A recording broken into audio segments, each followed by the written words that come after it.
Okay, we're back here for Physics 1151, finishing off our notes for Chapter 18 with ideal gas laws and processes. So we ended up the other day, yesterday, um, by introducing the ideal gas law, and today we're going to get into some processes using the ideal gas law. Reminder assignment 2 will be due on Thursday, the 4th of February, um, and it will concern Chapter 18. So we ended up class on yesterday with the ideal gas law, and the ideal gas law says that the product of the pressure times the volume is equal to the number of moles of the ideal gas times the ideal gas constant R times the temperature. And so these state variables of an ideal gas must change in such a way that this relationship always holds. In the ideal gas, a gas is ideal, it can be approximated as ideal if the density is low enough that we can neglect the interactions between the molecules in the gas. In terms of the number of molecules instead of moles, we replace little n, the number of moles, with big N, the number of molecules, and we replace this ideal gas constant with what's called Boltzmann's constant, and it's another number. So if we look, R is a constant, and so we can write this ideal gas law as the pressure times the volume over the number of moles times temperature must always be equal to a constant. So in other words, pressure and volume along with temperature and the number of moles must always change so that the numerator and the denominator change by the same amount. And so when we're dealing with processes, if we have I as the initial state of some gas and F as the final state, since the product of PV divided by NT must be constant, then it must be the same for the initial state as for the final state. And so we can put I's on for the initial state and F's on for the final state. This product must always hold. And so in the problems that we're going to be dealing with, we're going to know everything but one or two of these variables, and then we're going to have to use this relationship to calculate the unknowns. Okay, so before we get into that, let's try a numerical example. So let's calculate how much volume a single mole of any gas at standard temperature and pressure conditions occupies. And this is what's called STP, standard temperature and pressure. And standard temperature and pressure corresponds to 0 degrees Celsius and the pressure of 1 atmosphere. So in other words, the pressure at sea level at 0 degrees Celsius. So the first part of the answer, we're going to calculate the volume occupied by a mole of any gas. That's STP conditions. And then when we're done, to put it in units of liters, we're going to do a unit conversion. And this is just a simple unit conversion practice, since that's an important skill to learn in the course, where 1 liter of the gas is equal to 1,000 cubic centimeters. Okay, so stop your video and calculate this before moving on and looking at the answer.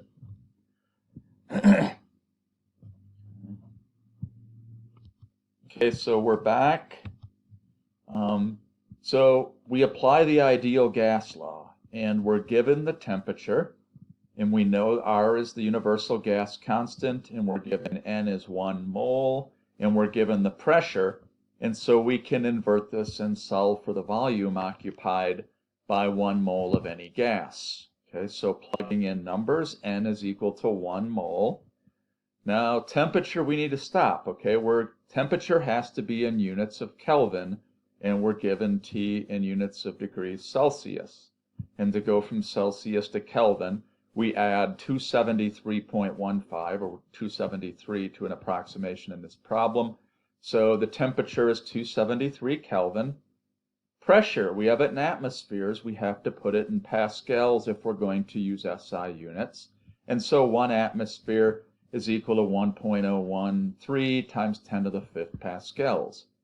And when we put it in, we plug it into the ideal gas law, we get 1 mole times 8.314 joules per mole per Kelvin, and so the moles cancel. We multiply that by Kelvin, so the Kelvins cancel. And now we've got the top in units of joules, and we have the bottom in units of newtons per meter square. So just as a check, joule is work, and work is force times distance. And so we recall that a joule is a newton times a meter, and the newtons cancel.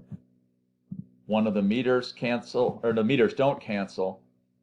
And we have we have meters cubed in the numerator, and that is the correct units. And so 1 liter of any gas occupies 22.4 times 10 to the negative 3 meters cubed. Okay, so to get a little more of an intuitive picture, okay, we often use the British units, which are liters and gallons, for reasons unbeknown to me. But let's try to put this volume in units of liters to get a little more of a picture in our everyday experience of what this is. Okay, so we're in units of meters cubed, and we want to get it in liters. Okay, and we know that 1 liter is 1,000 cubic centimeters, or a liter is 1,000 cc's. But here we've got meters cubed. We want liters. We first need a unit conversion which goes from meters cubed to centimeters cubed, so that we can finally string along this last conversion factor. And we know that 1 meter is 100 centimeters, and so we cube that whole quotient. And now the meters cubed cancel the meters cubed, the centimeters cubed cancel the centimeters cubed, and we're left with the desired units of liters. And so the volume occupied by 1 mole of gas is 22.4 liters. And we can further convert this to gallons just for kicks. 1 liter is 0.26 gallons, and so 22.4 liters is equivalent to about 5.8 gallons. And so about 5.8 gallons of air contains 1 mole of gas, of air molecules. Okay. So the density of air is relatively low. So this is just an example of using Pivnert when we know all of the variables but one, and it illustrates an example. Again, we're over and over in the course, we're going to be performing unit conversions. So we're going to get very good at these. So special cases of ideal gas law. So PV equals nRT, that always holds, and R is a constant, and so under all conditions, PV over NT is constant, and the variables change to keep that constant. Okay. So, in other words, here's an example. So we can divide by T, and let's consider the first case here. So there are several cases of applying this law. The first one is, suppose the number of moles in the gas is constant. And this is very simple in practice. We close the container so no air can get in or get out. And in that case, the number of moles is constant. Well, in that case, it's not only R that's constant, but it's the product NR that's a constant. And from the ideal gas law, that means PV over T is equal to a constant. And so what that means is if we have some initial state of a gas and some final state of the gas, and the container's closed so no air can get in and out, then the relationships between the initial and final pressures, volumes, and temperatures obey this equation. And we put F on to denote final state, and we put Ti on to denote initial state. And so for any closed container of an ideal gas, the variables must change in this manner in order to satisfy the ideal gas law. So this always applies if n is constant. Okay? Now, if other variables are constant, as often are, for example, if we also keep t constant, well then Tf cancels Ti because they're the same. And the product of pressure and volume must be constant, and this is what's called Boyle's law. You may have seen this in chemistry.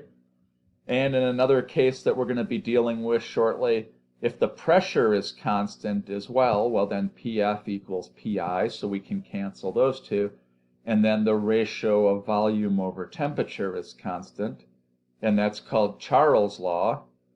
And then third, if the volume is constant, then we can Vf is equal to Vi, and so those terms cancel, and we're left with Pf over Tf as a constant.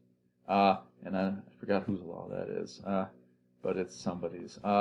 So we're going to be discussing each of these cases shortly, but I wouldn't worry about memorizing all of these. Just remember that always, where am I here? The product of PV over NT is a constant, and then whatever other variables are constant will cancel out on both sides. There's no need to remember all these different equations. This equation is more than sufficient. So, we did the air pressure demo the other day to crush the can. So let's go over a couple conceptual exercises here. So suppose you have a can of hairspray, and you see the label on the can that says, "Do not store at high temperatures." Why is this warning given? Okay, so stop and think. Pause your video. So what variables are constant here? You have a can of hairspray, and if the can of hairspray is just sitting there so no air can get in or no air is getting out, we're not using the hairspray. So the variables that are constant here are the number of moles, because air cannot, it's closed. So N is a constant, and volume is constant. Okay, the can is relatively incompressible. It doesn't expand or compress.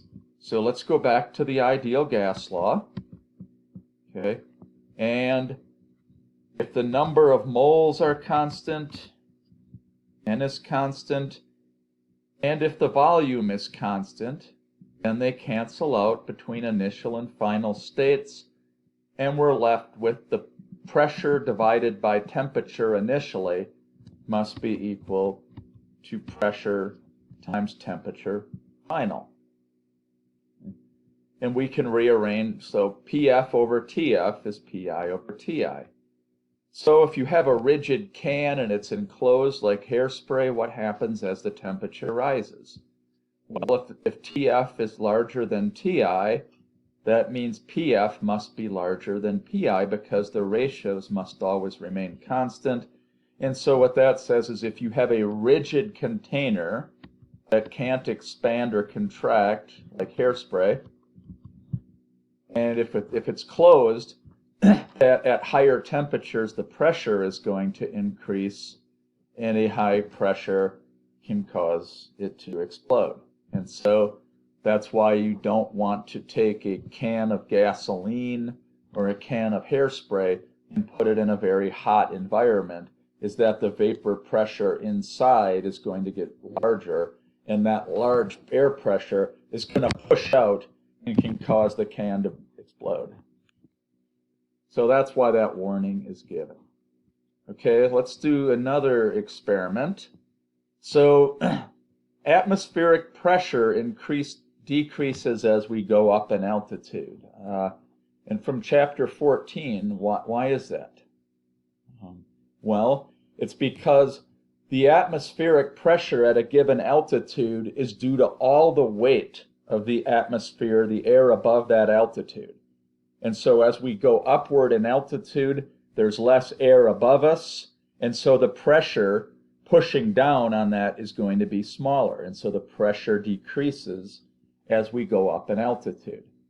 Okay, so given that, explain why helium-filled weather balloons are often underinflated when they're launched from the ground. And what we're going to assume here is that the temperature doesn't change too much as the balloon rises. Okay, in reality, the atmospheric temperature changes by about 6 degrees Kelvin or 6 degrees Celsius for every kilometer, which means about 6 degrees Celsius, 11 degrees Fahrenheit for every 3,300 feet. A kilometer is 1,000 meters, which is about 3,300 feet, which means about a degree Fahrenheit every 300 feet.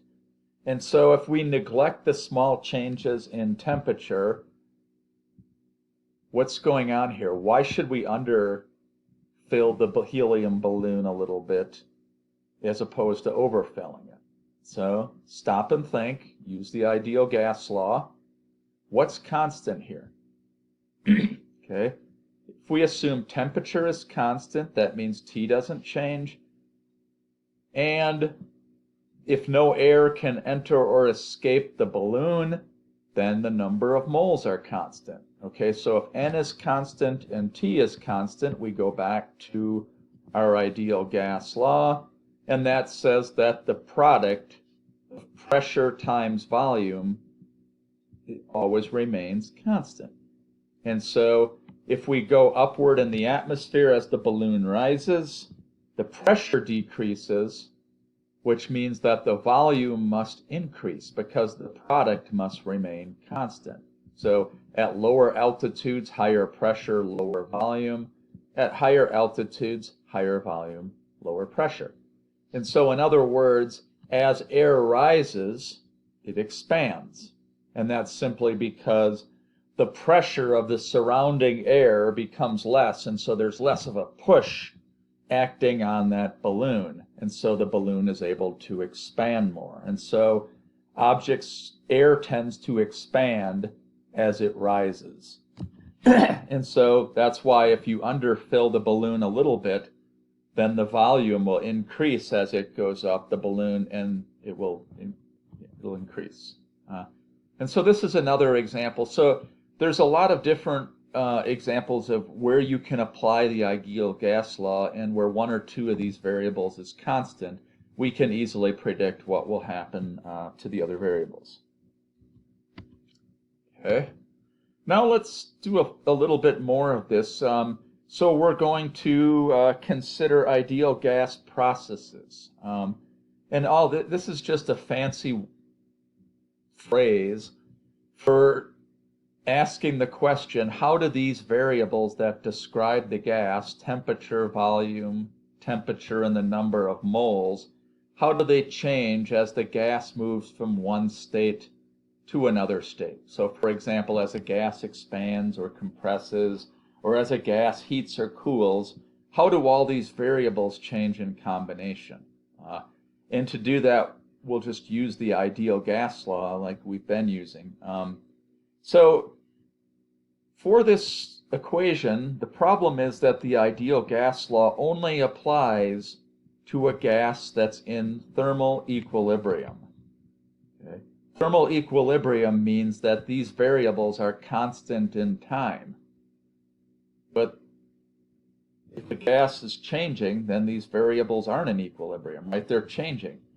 So in practice, what we need to do is we need to just wait for things to settle down after we change the state of the gas. So in other words, as we move the piston inward to change the volume, once we're done, we just need to let things stabilize for a short period until all the readings of these variables, if we're measuring pressure, we're measuring temperature, until things begin to stabilize. And then the process is in equilibrium. So these equations don't apply, for example, if a membrane suddenly bursts, right? Because then the gas is not in equilibrium. It's changing. Okay, so it just means that the gas has to be in equilibrium in order for this to apply. Okay, so these ideal gas processes are often described in physics using what's called a PV curve or a PV diagram. So all this is it's a diagram, and P is pressure, so pressure is on the vertical axis, and V is volume, and volume is on the horizontal axis, and we can describe how the process changes, how the state of the gas changes, by plotting the change in pressure and the change in volume as the gas goes from some initial state 1 through some intermediate state 2, and then finally settles down into some final state 3. Or it can go through another way. It can go this way from state 1 to state 3. So this PV curve just shows how the pressure and the volume change together. So you may be like, well, what happens to temperature? How do I determine that? Well, if the number of moles of the gas is constant, it's really easy, because if I know the pressure and I know the volume at any point along the curve, and if I know the number of moles of the gas, I can use the ideal gas law to get the temperature. So in reality, if N is fixed, then we can get the temperature at any point just by knowledge of P and knowledge of V. And so we're going to be using these PV curves a lot to describe how a gas moves from one condition or one state to another state. These PV diagrams. So we're going to study 3 types of processes for now in this chapter, and each one has a different variable remaining constant. And so if the volume is constant, this is called an isochoric process. Iso means 1, choric means volume. In other words, volume doesn't change. The second type we're going to study is isobaric process, and this just means constant pressure. And we've all heard the word isobaric. That means the pressure remains constant. And the third type of process we're going to look at is called a constant temperature process, or isothermal process. That just means the temperature doesn't change. So what we want to do in each case is we want to see what the PV diagram looks like, and we want to calculate variables in the process given the knowledge of everything that we know. So the first process is called constant volume. And if the volume is constant, again, we go back to our ideal gas law, because I don't want you having to memorize all these. It's not worth it. Let's just remember the basic equation. PV is nRT, R is a constant, and so PV over NT is always a constant. And from this, depending on what else is constant, that will cancel out. And so isochoric, if volume is constant, that means V final is V initial, and so the V's cancel. And we are left with this equation. The pressure over Ni times Ti, the number of moles times Ti, this must all be equal in the initial and the final. Okay. So this is called an isochoric process. And this applies for any case where the container is rigid. So where the container cannot expand or contract. So V is a constant. If the container is also sealed, well, then the number of moles cannot change because gas cannot enter or leave, and then Ni equals Nf, and these cancel out. And so for this example, the final temperature over the initial temperature is the final pressure over the initial temperature. And so what this says is that if we have a closed container, we found this before, if we increase the temperature by heating this container, then the gas pressure will increase. So if we draw this on a PV diagram, this process, V is a constant, and so the horizontal component doesn't change, and P is increasing, and so if P is increasing, with heat, with temperature. And if V is a constant, that means it must be drawn as a straight line. So an isochoric process is drawn as a straight line. Upward if the gas is heated, back downward if the gas is cooled. And so the question is, in this example, if we look at this diagram here, so suppose we're just looking at the PV diagram, is the temperature increasing, decreasing, or remaining constant as we go upward along the curve? So let's stop here. V is a constant, and N is a constant, which means pressure over temperature must be a constant. And if the pressure is increased, that means the temperature must be increased. And so the answer is the temperature is increasing as we go upward along this line on the PV diagram. So this is just an example. If we know two of the variables, if we know pressure and we know the volume, we can determine the temperature from the ideal gas law in knowing which variables are held constant. So isochoric constant volume process applies any time, again, that we have a container of gas that's rigid. It can expand or contract like a gas can. And N is also constant if no air can enter or leave. In other words, the gas is sealed. Okay? And so in this case, higher pressure, higher temperature, higher temperature, higher pressure. They go up together.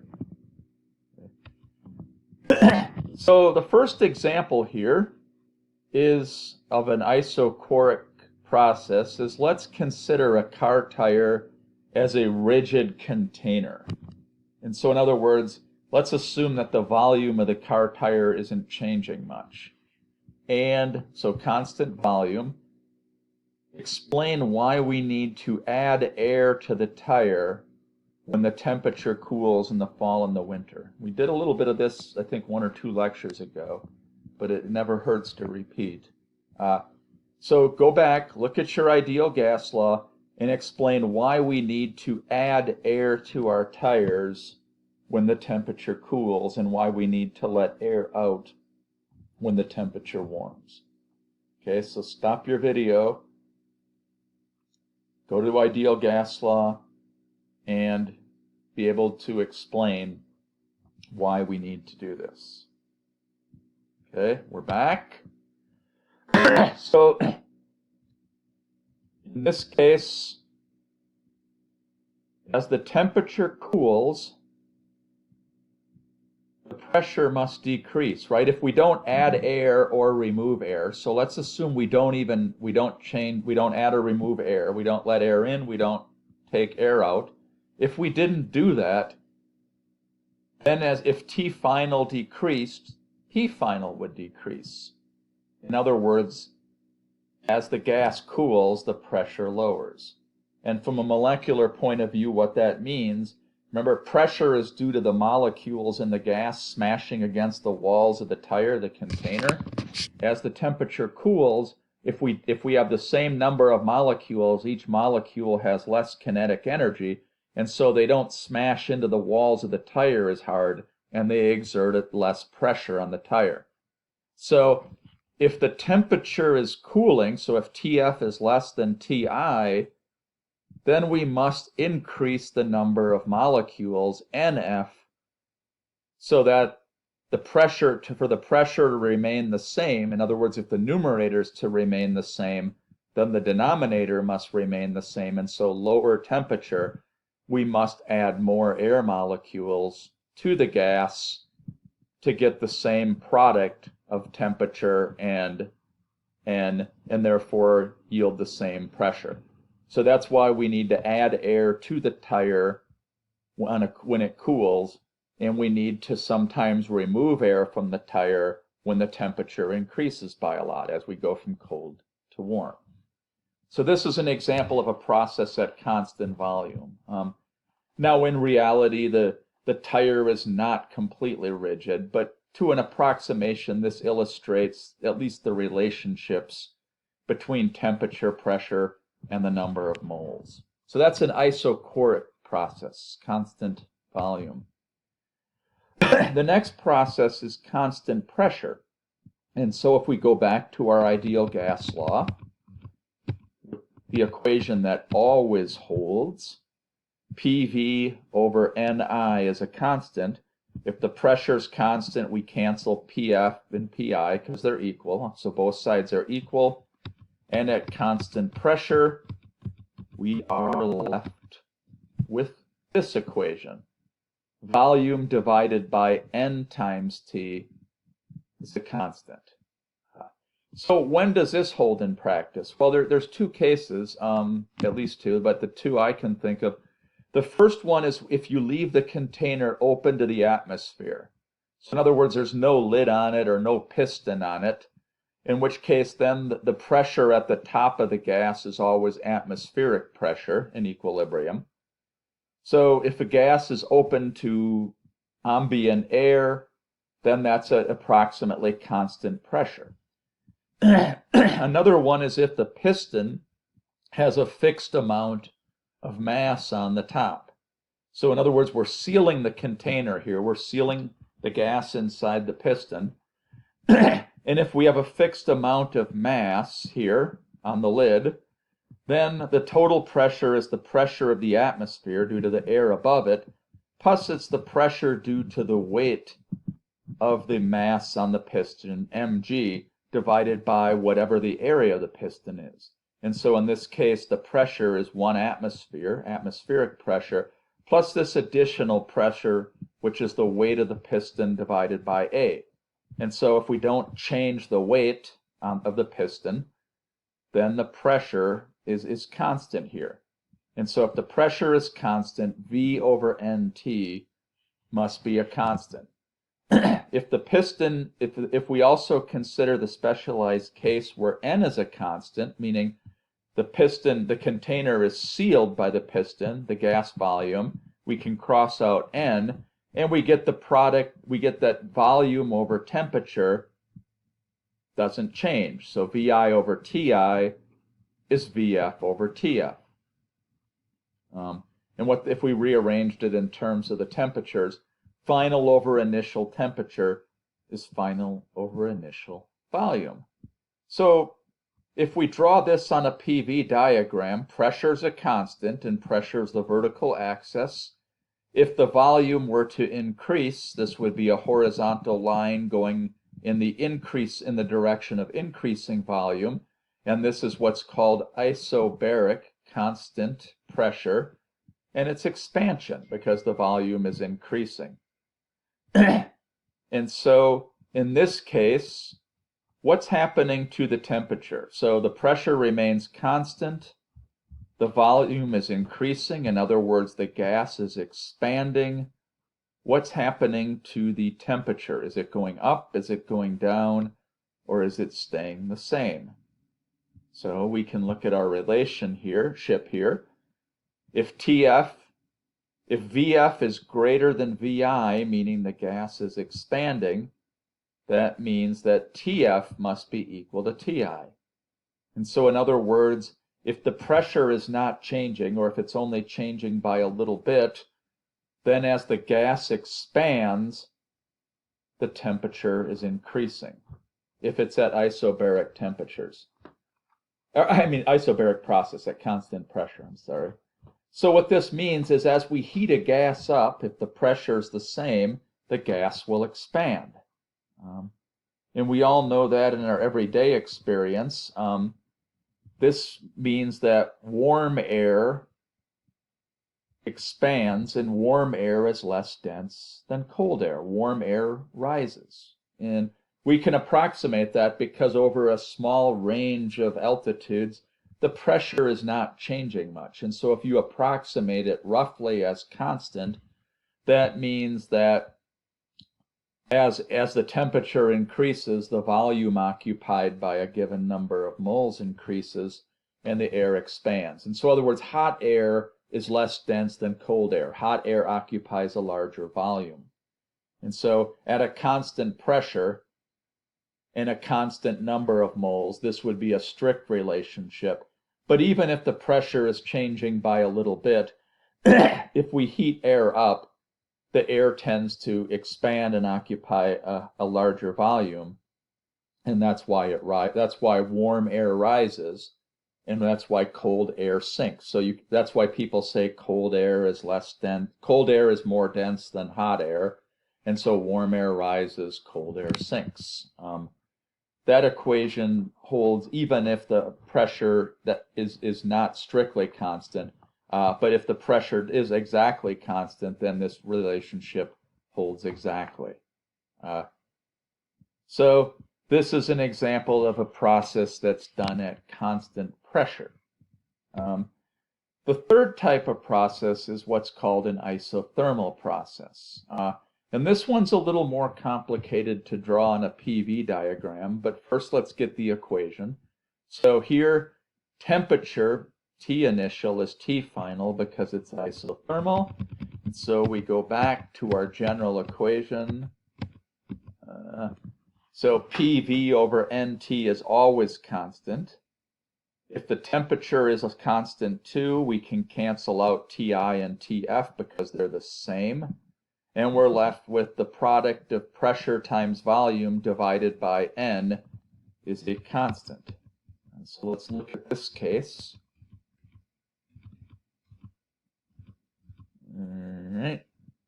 So PI over VI over NI is PF times VF over NF. And let's just for simplicity suppose that no air can enter or escape from the gas, so the number of moles is constant. And what this says is that PI times VI is PF over VF. Okay. So what that says is at constant temperature, if we increase pressure, volume must decrease.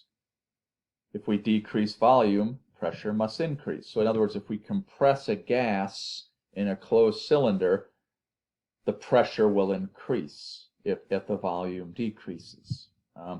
So how do we draw this on a PV diagram? Well, what this says is that the pressure, P final, we can put V final on the other side, goes inversely proportional to V final.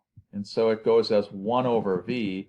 And so in other words, the relationship P is 1 over V looks like this. It's kind of a curved line. So it's not a simple straight relationship. So isothermal processes look like this on a PV diagram. So in practice, under what conditions can we approximate temperature?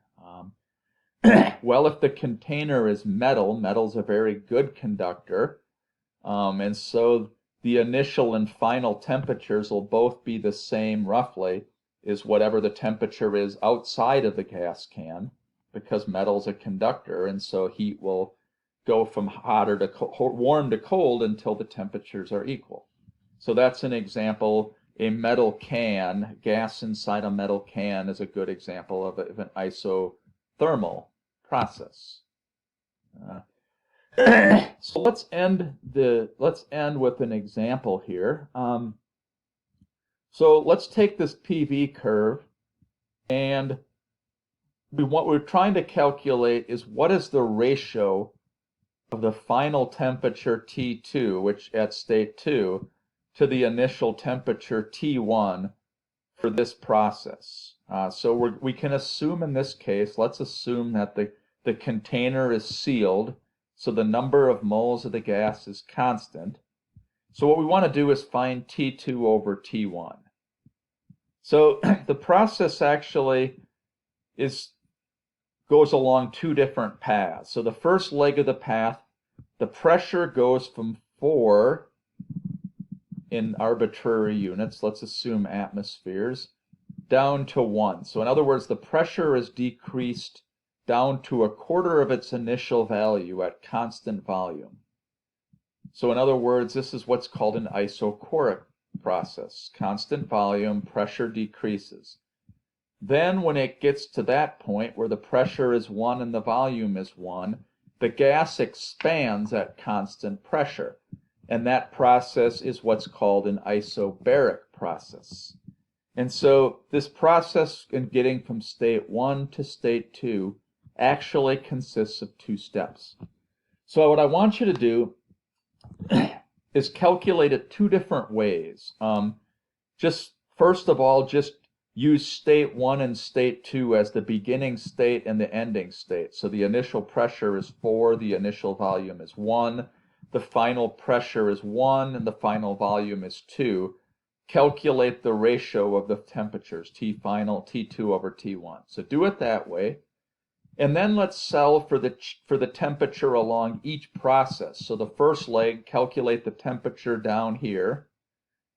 and then that will become your initial temperature as we go from this state, this intermediate state, to state 2, and calculate the final temperature in that way. So let's do it 2 different ways.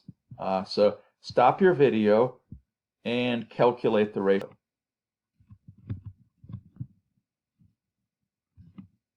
All right, we're back. So let's first calculate it using the fact that the number of moles is constant, and so the product of PV over temperature must be the same at any point along the path.